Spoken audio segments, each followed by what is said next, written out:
Donc, je m'appelle Jean-Paul Cadoret, je suis un biologiste moléculaire et un biologiste marin. Et j'ai la responsabilité d'un laboratoire qui s'appelle Physiologie et biotechnologie des algues et qui appartient à l'Ifremer et basé à Nantes.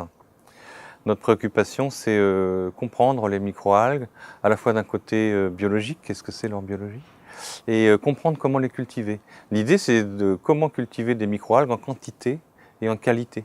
Si vous avez suivi, si vous étiez là à l'exposé, vous aurez entendu que toutes ces plantes vertes terrestres sont issues d'un groupe de microalgues vertes, en fait. Donc tout ce qu'il y a sur Terre provient de la mer.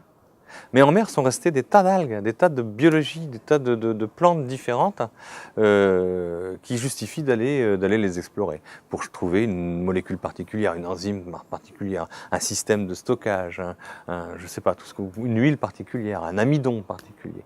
Donc ça, on va pouvoir... on a un Eldorado extraordinaire. On a un Eldorado extraordinaire parce que ces microalgues, dans une goutte, vous en avez à peu près 1 million. Ça vous donne un peu la taille, c'est en microns, on est à 10 microns. Donc c'est très petit. D'abord, ces microalgues, elles recyclent 50% du carbone sur Terre, tellement il y en a en mer. Ça fait 10 microns, 20 microns. Elles recyclent 50% de notre carbone.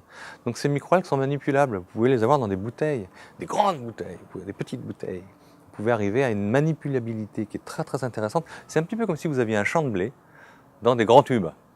Donc en fait, vous gérez.